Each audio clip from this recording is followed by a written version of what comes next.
Hello friends, आप सभी का स्वागत है हमारे यूट्यूब चैनल जय सारन की स्टडी में।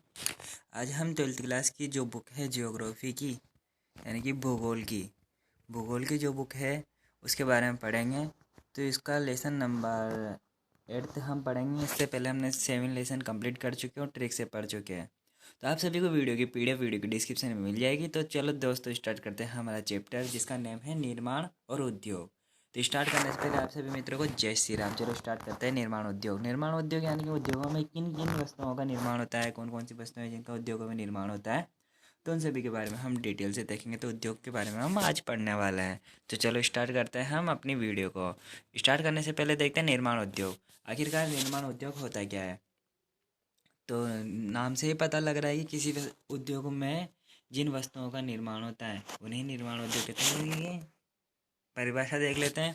किसी वस्तु को निर्मित करने के लिए बनाए गए उद्योग निर्माण उद्योग कहलाते हैं। मतलब फैक्ट्रियों में ना कई प्रकार की वस्तुएं बनाई जाती हैं ना, जैसे कि कपड़े, यानी कि सूती वस्त्र मिल होती हैं जहाँ पर सूती वस्त्र बनाए जाते हैं। गन्ने की मिलें होती हैं जहाँ पर गन्ने से शक्कर बनाई जाती है। तो ये सब क्या है, निर्माण उद्योग में आते हैं। आगे चलते हैं। उद्योगों के प्रकार, यानी कि उद्योग रहते हैं ना, वो कितने प्रकार के रहते हैं, क्या क्या प्रकार होते हैं उद्योगों के, कौन कौन से प्रकार के रहते हैं, यानी कि देखते हैं। पूंजी आधारित उद्योग, यानी कि पूंजी से पता लग रहा है। पूंजी पूंजी होती क्या है। पूंजी यानी कि पैसा। पैसे पर आधारित जो उद्योग होते हैं वो है बृहद, मध्यम, लघु और कुटीर। यानी कि बृहद उद्योग, मध्यम उद्योग, लघु उद्योग, कुटीर उद्योग में बांटा गया है पूंजी आधारित उद्योगों को। अब देखते हैं स्वामित्व के आधार पर उद्योग। अब स्वामित्व के आधार पर उद्योग कौन कौन से होते हैं, तो उनको भी देखते हैं।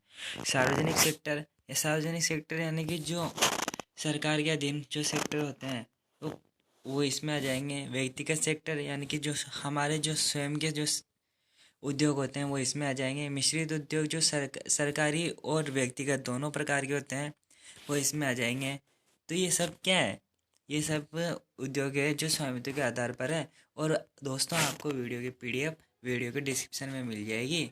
और हमारी सारी वीडियो आप वहाँ पर जाकर देख सकते हैं। वीडियो के चैनल की प्लेलिस्ट में जाकर देख सकते हैं। चैनल की प्लेलिस्ट में जाकर आप आसानी से हमारी सारी वीडियो देख सकते हैं। तो आगे चलते हैं। कच्चे माल पर आधारित उद्योग कौन कौन से हैं। जो कच्चे माल पर आधारित उद्योग होते हैं, जो कच्चे माल को लाया जाता है उन उद्योगों में और उनसे पक्का माल बनाया जाता है। तो उन पर जो आधारित उद्योग हैं वो कौन कौन से हैं। तो कच्चे माल पर आधारित उद्योग, कृषि आधारित उद्योग, यानी कि जो गन्ना रहता है, रेशम रहती है, इन सभी को कृषि के द्वारा कृषि की जाती है। फिर उनको फैक्ट्रियों तक पहुंचाया जाता है और उनसे दूसरी वस्तुएं बनाई जाती है। वन आधारित उद्योग, लकड़ियों से फर्नीचर के द्वारा बेड बनाया जाता है, सोफ़ा सेट वगैरह, ये सारी चीज़ें क्या है, लकड़ियों से बनती है ना। तो पहले तो वन को काटा जाएगा, फिर उनको कच्चा माल रहता है, वन यानी कि लकड़ियाँ कच्ची रहती है, फिर उनको उद्योगों में लाया जाता है और उनसे माल निर्माण किया जाता है। खनिज उद्योग, खनिज आधारित उद्योग, उद्योगों द्वारा कच्चे माल पर आधारित उद्योग है। मतलब ये सब क्या है, कच्चे माल पर आधारित उद्योग है। आगे चलते हैं। उद्योगों की स्थिति। अब उद्योगों की स्थिति क्या है, स्थिति यानी कि वो किस प्रकार से हैं, कैसे हैं उद्योग, तो उनकी स्थिति को देखते हैं। उद्योगों की स्थिति को प्रभावित करने वाले कारक कौन कौन से हैं। अब जो उद्योगों की स्थिति को प्रभावित करते हैं, यानी कि जो उद्योगों को बसने के लिए जो क्या क्या चीज़ें आवश्यक है, क्या क्या नहीं है, उद्योगों को फैलाव के लिए, उद्योगों को बढ़ाने के लिए क्या क्या चीज़ें आवश्यक है, क्या क्या नहीं है, तो उन सभी के बारे में हम देखते हैं। तो सभी के बारे में देखने से स्टार्ट करते हैं। तो कच्चा माल, यानी कि उद्योगों की स्थिति को प्रभावित कौन करता है, कच्चा माल। यानी कि कच्चे माल की आवश्यकता उद्योगों को विकास करने के लिए आवश्यक है। यानी कि भार वाले कच्चे माल का उपयोग करने वाले उद्योग उन क्षेत्रों में स्थापित किए जाते हैं जहां पर कच्चा माल उपलब्ध हो सके। यानी कि जो भारी कच्चा माल रहता है, जैसे कि लोहा अयस्क का प्रयोग लोहा बनाने में किया जाता है। तो लोहा अयस्क जहाँ पर है वहाँ पर से उन उद्योगों में पास में से लाया जाता है, यानी कि उन क्षेत्रों के पास में ही। जैसे कि आप ले लीजिएगा, गन्ने की खेती की जाएगी। अब गन्ने की खेती यानी कि यहाँ पर बहुत सारे खेत हैं गन्ने के, और यहाँ पर ही पास में उद्योग बन गया, जिससे क्या है कि गन्ने को कच्चे माल के रूप में ले जाया जाएगा। और कच्चे माल को जो गन्ना रहेगा उसको काट कर, कच्चा माल है गन्ना, तो उसको काट कर फैक्ट्रियों तक ले जाया जाएगा। और फैक्ट्रियाँ इनको मशीनों के द्वारा क्या करेगी, शक्कर का निर्माण करेगी, गुड़ का निर्माण करेगी, खांड सारी का निर्माण करेगी। यानी कि कच्चे माल की आवश्यकता है। जैसे कि इसमें उदाहरण दे रखा है, जैसे कि गन्ने गन्ने की खेती की जाती है, वहाँ पर अधिक होती है जहाँ पर शक्कर उद्योग स्थापित होते हैं, मतलब शक्कर उद्योग जहाँ पर अधिक होंगे वहाँ पर ही अधिक गन्ने की खेती की जाएगी, क्योंकि यहाँ से कच्चा माल आसानी से उपलब्ध हो जाएगा। आगे चलते हैं। शक्ति, अब शक्ति यानी कि अब गन्ने की अपन उदाहरण सिर्फ गन्ने को ही लेते हैं, है ना। अब गन्ने के लिए कच्चा माल ले जाया जाएगा फैक्ट्रियों तक, फैक्ट्रियों में ले जाके शक्कर बनाई जाएगी उसका। अब शक्कर बनाने के लिए मशीनों की आवश्यकता पड़ती है ना, मशीनों की। अब मशीनों को चलाने के लिए क्या है, बिजली की आवश्यकता पड़ेगी, बिजली की आवश्यकता पड़ेगी ना। अब बिजली के लिए क्या आएगा, बिजली यानी कि शक्ति संसाधन यानी कि शक्ति, शक्ति का प्रयोग भी किया जाएगा, यानी कि बिजली की आवश्यकता भी होगी। और बिजली जब होगी तब मशीनें चलेगी, यानी कि मशीनों चलेगी और मशीनों से शक्कर बनेगी। तो ये सभी क्या है, एक आधारभूत सुविधा है, यानी कि मशीनों को चलाने के लिए शक्ति यानी कि बिजली की आवश्यकता होती है। जैसे कि एल्यूमिनियम और कृत्रिम नाइट्रोजन का निर्माण उद्योगों में अधिक विद्युत की आवश्यकता होती है, मतलब एल्यूमिनियम का निर्माण करने के लिए और कृत्रिम नाइट्रोजन का निर्माण करने के लिए किसकी आवश्यकता होती है, विद्युत की आवश्यकता होती है, अधिक विद्युत की आवश्यकता होती है। इसलिए ये शक्ति स्रोत के निकट स्थापित किए जाते हैं। बाजार यानी कि उद्योगों को प्रभावित करने के लिए क्या है, बाजार की भी आवश्यकता होती है। यानी कि अब माल निर्माण हो गया, यानी कि गन्ने से क्या बन गई, शक्कर बन गई। अब इस शक्कर को बेचने के लिए भी तो क्या होना चाहिए, बाजार आवश्यक होना चाहिए ना। तो बाजार में ले जाया जाएगा, तो ले जाकर यहाँ पर अच्छी कीमत पर उसको शक्कर को बेचा जाएगा, तब जाके मुनाफा होगा ना। तो बाजार भी एक तरह से आवश्यक है। और बाजार से क्या है, कोई फैक्ट्री है जहाँ पर मशीनें खराब होगी तो बाजार से आसानी से वहाँ पर से पास में यदि बाजार हुआ तो पास में जाकर मशीनों को सही करने के उपकरण, उनके सामान लेकर आ सकते हैं। उद्योगों से कच्चे माल को बेचने के लिए बाजार आवश्यक है, यानी कि उद्योगों से जो कच्चा माल रहता है ना, वो निर्माण हो गया पक्के माल में, पक्के माल में निर्माण होने के बाद में उसको बेचने के लिए भी तो कुछ ना कुछ होना चाहिए ना। तो क्या होना चाहिए, बाजार होना चाहिए जहाँ पर उसका अच्छा मूल्य लग सके। मशीनों के औजार, भारी मशीनें और कच्चे माल की प्राप्ति के लिए बाजार आवश्यक होने चाहिए। यानी कि मशीनों के जो औजार रहते हैं, यानी कि मशीनों को चलाने के लिए जो औजारों की आवश्यकता होती है, जो उपकरणों की आवश्यकता होती है, वो आसानी से बाजार से मिल सके। भारी मशीनें भी आसानी से बाजार से उपलब्ध हो सके। कच्चे माल की प्राप्ति के लिए भी बाजार आवश्यक है। आगे चलते हैं तो परिवहन आता है। परिवहन यानी कि सड़क के द्वारा या फिर कच्चे माल को किस में लाया जाएगा, कच्चे माल को गन्ने गन्ने की खेती की गई। अब गन्ने की खेती करने के लिए गन्ने को खाई पे रख के लेके आएंगे अपन, थैले वेले में तो नहीं ला सकते ना, या फिर छोटी सी थैली में तो नहीं ला सकते ना, बहुत सारे गन्ने रहते हैं। तो कच्चे माल को लाने के लिए क्या करेंगे, परिवहन की आवश्यकता, यानी कि ट्रकों के द्वारा लाया जाएगा ना, ट्रकों में रख के। तो कच्चे माल या शीघ्र खराब होने वाली वस्तुओं को तथा निर्मित माल को, यानी कि जो उत्पादित माल हुआ है, जो माल बना है निर्मित माल, उसको लाने ले जाने के लिए परिवहन की आवश्यकता थी। यानी कि सड़क के द्वारा ट्रकों में भरकर माल को ले जाया जाता है और लाया जाता है। तो ये क्या है, परिवहन भी आवश्यक है किसमें, उद्योगों के विकास में। श्रम, श्रम की भी आवश्यकता होती है। श्रम यानी कि अच्छे मजदूर होने चाहिए जो अच्छे से कार्य कर सके फैक्ट्रियों में। तो उद्योगों को कुशल श्रमिकों की आवश्यकता होती है। भारत में जनसंख्या अधिक होने के कारण श्रमिक आसानी से मिल जाते हैं। भारत में क्या है, जनसंख्या अधिक है तो यहाँ पर श्रमिक आसानी से मिल जाते हैं। आगे चलते हैं, मुख्य उद्योग कौन कौन से हैं। तो उद्योगों के बारे में देखते हैं। तो मुख्य उद्योगों में फर्स्ट नंबर पे जो उद्योग आता है, लोहा इस्पात उद्योग आता है। लोहा इस्पात उद्योग के बारे में हम पढ़ते हैं, यानी कि लोहा और इस्पात उद्योग। तो इस उद्योग के लिए लोहा अयस्क और कोक कारी कोयले के अतिरिक्त चूना पत्थर, डोलोमाइट, मैग्नेटाइट और अग्निशमन आदि कच्चे माल की आवश्यकता होती है। मतलब इन सभी कच्चे माल की आवश्यकता किसके निर्माण में होती है, लोहा के निर्माण में होती है। एकीकृत इस्पात कारखाने कौन कौन से हैं, Tata iron and steel company, इसको कई बार पूछा गया है। Tata iron and steel company यानी कि टाटा लोहा इस्पात कंपनी, तो इसको Tata iron and steel company, तो इसको कई बार पूछा गया है कि टिस्को का पूरा नाम क्या है, टिस्को का पूरा नाम बताइए। तो ये कई बार परीक्षा में पूछा गया है, तो इसको याद कर लीजिएगा, मोस्ट बनता है ये। तो टिस्को का पूरा नाम क्या है, Tata iron and steel company, यानी कि लोहा इस्पात कारखाना या लोहा इस्पात कंपनी।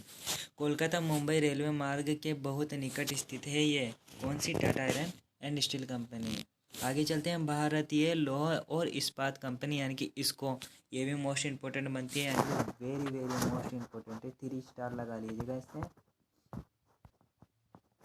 यानी कि भारतीय लौह इस्पात कंपनी जिसका नाम है आयरन एंड स्टील कंपनी। तो भारतीय लौह और इस्पात कंपनी ने अपना पहला कारखाना हरिपुर में और दूसरा कुल्टी में स्थापित किया गया। यानी कि इन्होंने पहला कारखाना कहाँ पर किया गया? हरिपुर में, और दूसरा कुल्टी में स्थापित किया था। आगे चलते हैं। इसको इसको आयरन एंड स्टील कंपनी की सहायता से बंगाल स्टील कॉरपोरेशन की स्थापना 1937 में की गई। बंगाल स्टील कॉरपोरेशन की स्थापना कब की गई? 1937 में की गई। Visvesvaraya iron and steel works, तो इसको भी देख लीजिएगा और याद कर लीजिएगा कि Visvesvaraya iron and steel works, जिसको विश्व कहते हैं, तो यह प्रारंभ में मैसूर लोहा और इस्पात वर्ग के नाम से भी जाना जाता था। ये इसको पहले क्या नाम से जानते थे? मैसूर लोहा और इस्पात वर्क्स के नाम से भी इसे जाना जाता था। आगे चलते, स्वतंत्रता के बाद द्वितीय पंचवर्षीय योजना 1953 से 1957 में विदेशी सहयोग से 3 नए एकीकृत इस्पात संयंत्रों की स्थापना की गई थी। स्वतंत्रता के जो बाद में ना द्वितीय पंचवर्षीय योजना चली, तो उसमें 1956 से 57 में जो द्वितीय पंचवर्षीय योजना चली थी, उसमें विदेशी सहयोग से, यानी कि विदेशों के द्वारा, यानी कि जो दूसरे देश हैं उनके द्वारा 3 नए एकीकृत इस्पात संयंत्रों की स्थापना की गई थी। अब 3 नए जो एकीकृत इस्पात संयंत्र थे वो कौन कौन से थे, तो उनके बारे में देखते हैं। तो फर्स्ट है राउरकेली इस्पात संयंत्र जो उड़ीसा में, यानी कि राव ने चिड़िया कहाँ पर उड़ा दी? उड़ीसा में उड़ा दी। भिलाई इस्पात संयंत्र, यानी कि भील रहता है ना, भील, वो क्या है? छत पर चढ़ गया, यानी कि भिलाई इस्पात संयंत्र है ना, ये कहाँ पर है? छत्तीसगढ़ में है। दुर्गापुर इस्पात संयंत्र पश्चिम बंगाल में। तो इन सभी को याद करने की जो ट्रिक है वो है कि राव दुर्ग पर भी छत है। राव से हम कह रहे हैं कि राव सुन ले बाबा, दुर्ग पर भी क्या है? छत है। यानी कि दुर्ग रहता है ना, दुर्ग, वहाँ पर छत तो रहती नहीं है, लेकिन वहाँ पर दुर्ग में क्या है? छत भी है। राव से आ जाएगा राव, रा से आ जाएगा राउरकेली इस्पात संयंत्र जो कहाँ पर है? उड़ीसा में है राव। दो से आ जाएगा दुर्गापुर इस्पात संयंत्र, कहाँ पर है? पर से आ जाएगा पश्चिम बंगाल में है। बी 6 से आ जाएगा छत्तीसगढ़ में, क्या है? भिलाई इस्पात संयंत्र, यानी कि बी से आ जाएगा भिलाई इस्पात संयंत्र, और 6 से आ जाएगा छत्तीसगढ़, यानी कि राव दुर्ग पर भी छत है। तो इस ट्रिक के माध्यम से आप आसानी से याद कर लीजिएगा। जो पंचवर्षीय योजना यानी कि द्वितीय पंचवर्षीय योजना में स्वतंत्रता के बाद 3 नए इस्पात संयंत्र खोले गए, तो कौन कौन से थे? तो राव दुर्ग पर भी छत है। तो इस ट्रिक के माध्यम से आप आसानी से याद कर लीजिएगा। फर्स्ट नंबर पे आता है राउरकेली इस्पात संयंत्र। राउरकेली इस्पात संयंत्र के बारे में देख लेते हैं। तो जर्मन के सहयोग से 1959 में ओडिशा में सुंदरगढ़ जिले में स्थापित किया गया। राउरकेली जो इस्पात संयंत्र है वो उड़ीसा में स्थापित किया गया था। और किसके सहयोग से किया गया? जर्मन के सहयोग से किया गया। और कब किया गया? 1959 में किया गया। तो राव ने जन्म उड़ीसा के सुंदरगढ़ में लिया। अब जो राव है ना, उसने जन्म कहाँ पर लिया? वो कहाँ पर पैदा हुआ? उड़ीसा के सुंदरगढ़ में हुआ, यानी कि वो सुंदरगढ़ था। तो राव से आ जाएगा राउरकेली इस्पात संयंत्र, जन्म से आ जाएगा जर्मनी के सहयोग से, उड़ीसा से आ जाएगा उड़ीसा, राउरकेली इस्पात संयंत्र कहाँ पर? उड़ीसा में के सुंदरगढ़ से आ जाएगा उड़ीसा के सुंदरगढ़ में स्थापित किया गया था। मतलब ये इससे आ जाएगा सुंदरगढ़ से। तो इस ट्रिक के माध्यम से आप आसानी से याद कर लीजिएगा कि राव ने जन्म उड़ीसा में सुंदरगढ़ में लिया। भिलाई इस्पात संयंत्र के बारे में देखते हैं। रूस के सहयोग से छत्तीसगढ़ के दुर्ग में किया गया, यानी कि रूस के सहयोग से छत्तीसगढ़ के दुर्ग में इसकी स्थापना हुई थी राउरकेली भिलाई इस्पात संयंत्र के। तो इसको याद करने की जो ट्रिक है वो है कि 36 भील रूस गए, यानी कि किसी ने है ना भीलों को नाराज कर दिया, और वो क्या है? 36 थे, तो वो क्या है? रूस गए। 36 से आ जाएगा छत्तीसगढ़, भील से आ जाएगा भिलाई इस्पात संयंत्र, और रूस से आ जाएगा रूस से आ जाएगा रूस, यानी कि रूस के सहयोग से ये स्थापित किया था। यह संयंत्र कोलकाता मुंबई रेल मार्ग पर स्थापित किया गया। कोलकाता मुंबई रेल मार्ग पर यह संयंत्र स्थापित किया गया था। दुर्गापुर इस्पात संयंत्र के बारे में देखते हैं। तो दुर्गापुर इस्पात संयंत्र भी मोस्ट इम्पोर्टेंट बनता है, कई बार पूछा भी गया है। तो देखते हैं। यूनाइटेड किंगडम की सहायता से पश्चिम बंगाल में स्थापित किया गया। पश्चिम बंगाल में जो संयंत्र स्थापित किया गया वो दुर्गापुर इस्पात संयंत्र था और यूनाइटेड किंगडम की सहायता से ये किया गया, मतलब संयुक्त राज्य अमेरिका की सहायता से किया गया। यह कोलकाता दिल्ली रेलवे मार्ग पर स्थित है। यह कच्चा माल दामोदर घाटी क्षेत्र से प्राप्त होता है। यहाँ पर जो कच्चा माल है ना वो दामोदर घाटी क्षेत्र से प्राप्त होता है। बाकोरो इस्पात संयंत्र, बाकोरो इस्पात संयंत्र के बारे में देखते हैं तो ये कहाँ पर है। रोज के सहयोग से 1964 में स्थापित किया गया बाकोरो इस्पात संयंत्र रोज के सहयोग से किया गया, रूस के सहयोग से किया गया। सूती वस्त्र उद्योग के बारे में देख लेते हैं। तो आइए देखते हैं सूती वस्त्र उद्योग। भारत एक उष्णकटिबंधीय देश है। यहाँ पर उष्ण कर लीजिएगा, उष्णकटिबंधीय देश है। यहाँ पर उष्ण की जगह उष्ण कर लीजिएगा। उष्णकटिबंधीय देश है भारत, एक उष्णकटिबंधीय देश है। भारत में कपास बड़ी मात्रा में उत्पादित होता है। भारत में जो कपास है ना वो बड़ी मात्रा में उत्पादित होता है, बड़ी मात्रा में उत्पादित होता है। कपास की खेती बड़ी मात्रा में की जाती है यहाँ पर भारत में, है ना। ये सारे स्टूडेंट नेम से आगे चलते हैं। सूती कपड़ा गर्म और आर्द्र, गर्म और आर्द्र यानी कि एक तो गर्म जलवायु और आर्द्र यानी कि ठंडी जलवायु के लिए आरामदायक वस्त्र है सूती वस्त्र। 1954 में पहली आधुनिक सूती मिल की स्थापना मुंबई में की गई। अब जो सूती वस्त्र के निर्माण के लिए सूती मिल की स्थापना की गई, कहाँ पर की गई? 1954 में पहली आधुनिक सूती मिल की स्थापना मुंबई में की गई थी। यह क्षेत्र गुजरात और महाराष्ट्र के कपास उत्पादन क्षेत्र के बहुत निकट था, बहुत ही पास में था। कच्ची कपास इंग्लैंड को निर्यात करने के लिए मुंबई पतन पर लाई जाती थी। मुंबई रोजगार उपलब्ध कराने वाला नगर होने के कारण यह श्रमिकों के लिए आकर्षित केंद्र था। जो मुंबई था ना वो रोजगार तो उपलब्ध करवाया था, वहाँ पर रोजगार आसानी से उपलब्ध हो जाता था, है ना। होने के इस कारण ये श्रमिकों के लिए आकर्षित केंद्र, मतलब जो श्रमिक रहते थे ना, जो मजदूर रहते थे, वो अच्छा रोजगार मिलता था मुंबई में तो यहाँ पर आना पसंद करते थे। 19वीं शताब्दी में मुंबई और अहमदाबाद में पहली सूती वस्त्र मिल की स्थापना की गई। अब जो 19वीं जो शताब्दी थी वहाँ पर मुंबई और अहमदाबाद में ना सूती वस्त्र की जो पहली मिल थी वो स्थापित की गई 19वीं शताब्दी में, जो कहाँ पर की गई थी? मुंबई और अहमदाबाद में की गई थी। आगे चलते हैं। चीनी उद्योग, चीनी उद्योग के बारे में देखते तो गन्ना चीनी निर्माण के लिए एक कच्चा माल है। कच्चा माल क्या है? चीनी निर्माण के लिए गन्ने का प्रयोग किया जाता है, गन्ने की खेती की जाती है, उससे चीनी बनाई जाती है फैक्ट्रियों में लाकर। भारत विश्व में गन्ना व चीनी उत्पादक में सबसे ऊपर है, यानी कि सबसे ज़्यादा गन्ना और चीनी, गन्ने से चीनी बनाई जाती है भारत में। गन्ने से खांड सारी भी बनाई जाती है और गुड़ भी बनाया जाता है, गुड़ का भी प्रयोग किया जाता है। बिहार उत्तर प्रदेश में चीनी मिलें अधिक हैं। बिहार और उत्तर प्रदेश में चीनी, जो गन्ने से जो चीनी बनती है यानी कि शक्कर बनती हैं, वो मिलें सर्वाधिक कहाँ पर है? बिहार और उत्तर प्रदेश में है, यानी कि चीन भी उतर गया हमारे देश में। तो गन्ने को खेत से काटने के 24 घंटे के अंदर पिरोया जाता है तो अधिक चीनी की मात्रा प्राप्त होती है। यदि गन्ने को 24 घंटे के अंदर ही ना पिरोया जाए, यानी कि उसको चरखी तक लाया जाए, उसका जूस निकालने के लिए, मतलब उसको मशीनों तक लाया जाए तो अधिक चीनी प्राप्त होती है। मतलब वो उसको ज़्यादा देर तक नहीं रखना चाहिए वरना सूख जाता है वो। महाराष्ट्र देश का 1/3 भाग चीनी उत्पादन करता है, जो देश के प्रथम स्थान पर है। महाराष्ट्र से सर्वाधिक चीनी उत्पादित होती है। उत्तर प्रदेश चीनी उत्पादन में द्वितीय स्थान पर है। महाराष्ट्र के बाद में दूसरे स्थान पर उत्तर प्रदेश आता है चीनी उत्पादन में।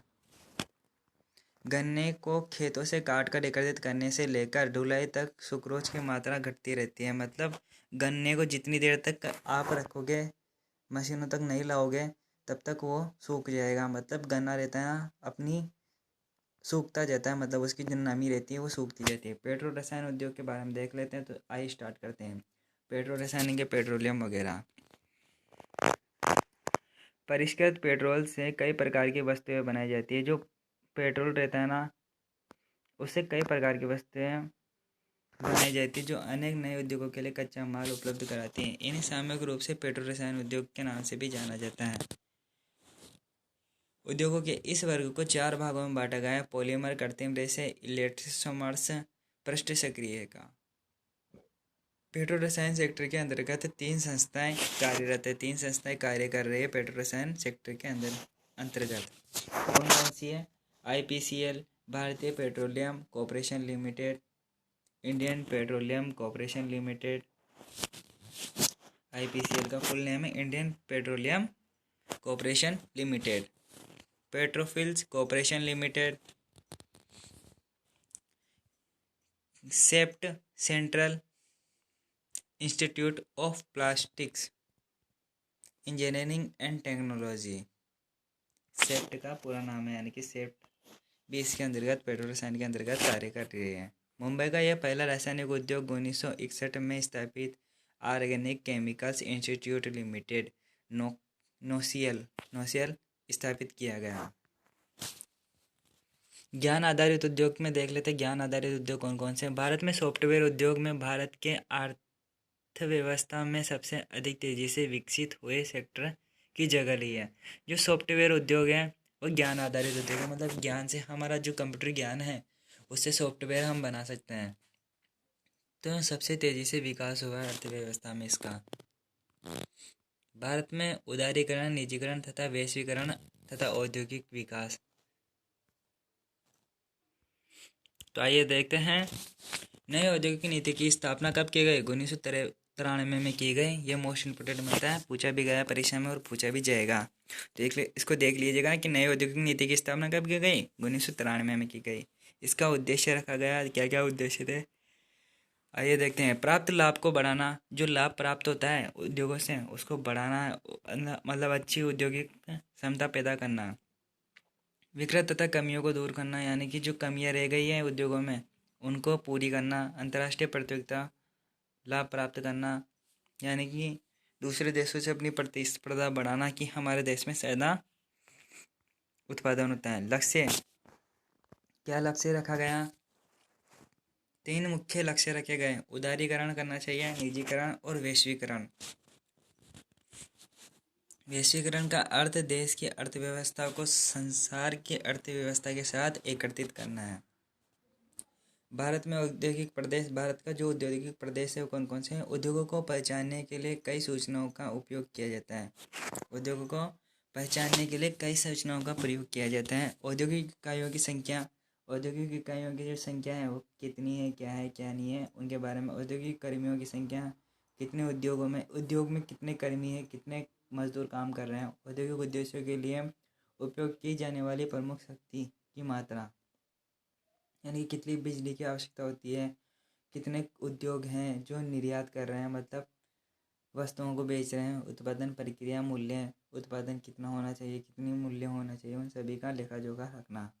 मुंबई पुणे औद्योगिक प्रदेश के बारे में देख लेते हैं। मुंबई पुणे जो औद्योगिक प्रदेश है उसके बारे में देखते हैं। तो इस प्रदेश का विकास मुंबई में सूती वस्त्र उद्योग की स्थापना के प्रारंभ में हुआ था, यानी कि सूती वस्त्र जब स्टार्ट होने वाला था तभी मुंबई पुणे औद्योगिक प्रदेश स्थापित हुआ। मुंबई में कपास के क्षेत्र में नम जलवायु के कारण मुंबई में सूती वस्त्र उद्योग की विकास हुआ। जो मुंबई में है ना, कपास के जो क्षेत्र हैं वहाँ पर क्या है, नम जलवायु है, यानी कि एकदम सूखी जलवायु है, जिसके कारण मुंबई में सूती वस्त्र उद्योगों का विकास अच्छे से हुआ, क्योंकि वहाँ पर सूती वस्त्र उद्योग के लिए बढ़िया वगैरह आसानी से उपलब्ध हो जाती थी, उनकी खेती आसानी से हो जाती थी। 1969 में स्वेज नहर के खुलने के कारण 1969 में स्वेज नहर के खुलने के कारण मुंबई पतन के विकास को प्रोत्साहन मिला। स्वेज नहर जो खुली ना मुंबई में, उसके खुलने के कारण है ना यहाँ पर मुंबई पतन के विकास को प्रोत्साहन मिला। इस पतन के द्वारा मशीनों का आयात निर्यात किया जाता था। अब जो मशीनों का जो मुंबई पतन है उसके द्वारा मशीन रहती थी, मशीनें, तो उनका आयात यानी कि उनको खरीदा भी जाता था और बेचा भी जाता था। हुगली औद्योगिक प्रदेश के बारे में देखते हैं। हुगली औद्योगिक प्रदेश हुगली नदी के किनारे बसा हुआ था, जो कोलकाता, हावड़ा इस औद्योगिक प्रदेश के केंद्र हैं। इसके विकास में ऐतिहासिक, राजनीतिक, भौगोलिक, आर्थिक कारकों में योगदान दिया। 1955 में रिशा में पहली जूट मिल की स्थापना की गई थी। पहली जूट मिल की स्थापना कहाँ पर की गई, रिशा में की गई और 1955 में की गई थी। जूट उद्योगों का मुख्य केंद्रीय कारण हावड़ा और भाटियारा में है। जूट उद्योगों के साथ सूती वस्त्र उद्योगों की स्थापना भी पनपा। बेंगलुरु, चेन्नई औद्योगिक प्रदेश के बारे में देख लेते हैं। औद्योगिक प्रदेश का स्वतंत्रता के बाद तेजी से विकास हुआ।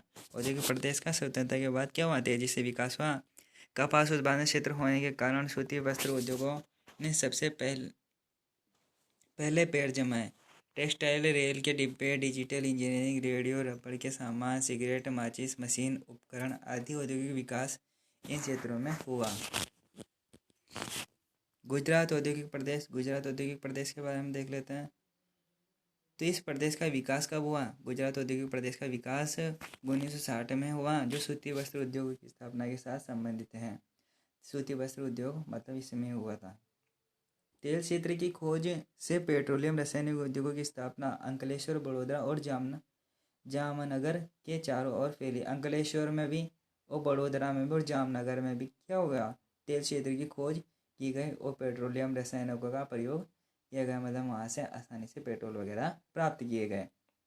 छोटा नागपुर पठार प्रदेश, इसके बारे में देखते हैं। यह प्रदेश झारखंड, उड़ीसा और पश्चिम बंगाल में फैला हुआ है। यानी कि छोटा नाग झाड़ू को उड़ा के ले गया पश्चिम बंगाल में, तो फैला हुआ है और भारी धातु उद्योगों के लिए जाना जाता है छोटा नागपुर का पठार। इसका भी विकास दामोदर घाटी कोयला की खोज में हुआ था। यानी कि दामोदर जो घाटी क्षेत्र है उसमें ही क्या हुआ, इसका विकास हुआ। आगे चलते हैं। लोहे जैसा कोयला और दूसरे खनिजों की निकटता इस प्रदेश में भारी उद्योगों की स्थापना को सुसाध्य बनाती है। विशाखापट्टनम, गुंटूर प्रदेश, जिसके बारे में भी देख लेते हैं। गोदावरी क्षेत्र के कोयले क्षेत्र किसी प्रदेश को ऊर्जा प्रदान करते थे। जलयान निर्माण उद्योगों का प्रारंभ 1947 में विशाखापट्टनम में हुआ। शक्कर, वस्त्र, जूट, कागज, उर्वरक, सीमेंट, एल्यूमीनियम और हल्की इंजीनियरिंग इस प्रदेश के मुख्य उद्योग हैं। गुरुग्राम, दिल्ली, मेरठ प्रदेश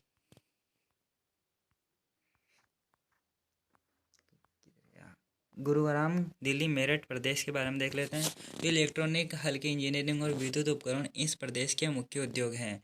दक्षिण में आगरा, मथुरा औद्योगिक क्षेत्र हैं, जहां मुख्य रूप से शीशे और चमड़े का सामान बनाया जाता है। जो दक्षिण में आगरा और मथुरा औद्योगिक क्षेत्र हैं, वहां पर मुख्य रूप से किसका निर्माण किया जाता है? शीशे और चमड़े का सामान बनाए जाते हैं। शीशे और चमड़े का निर्माण किया जाता है।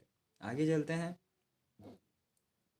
कोल्लम, तिरुवनंतपुरम प्रदेश, बंगाल, कृषि और जल विद्युत इस प्रदेश को औद्योगिक आदान प्रदान करते हैं। जो बंगाल में जो कृषि और जल विद्युत आवश्यक है, तो वहाँ पर औद्योगिक प्रदेश के कारण मतलब वहाँ पर अच्छा आसानी से कृषि भी होती है और जल विद्युत भी मिल जाती है, जिसके कारण औद्योगिक आदान प्रदान होता है, यानी कि आधार प्रदान होता है। यानी कि वहाँ पर उद्योग अच्छे से बन पाते हैं, यानी कि बनाए जा सकते हैं। यहाँ के खाद्य प्रक्रम, कागज, नारियल, रेशे उत्पादन, एल्यूमिनियम, सीमेंट उद्योगों की महत्वपूर्णता है यहाँ पर। इसलिए कोल्लम, तिरुवनंतपुरम प्रदेश में उद्योग आसानी से फैले हुए हैं।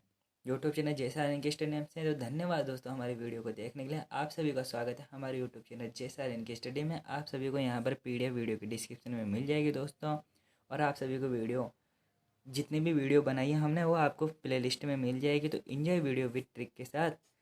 तो जय श्री राम दोस्तों, धन्यवाद दोस्तों वीडियो देखने के लिए। जय श्री राम जी की।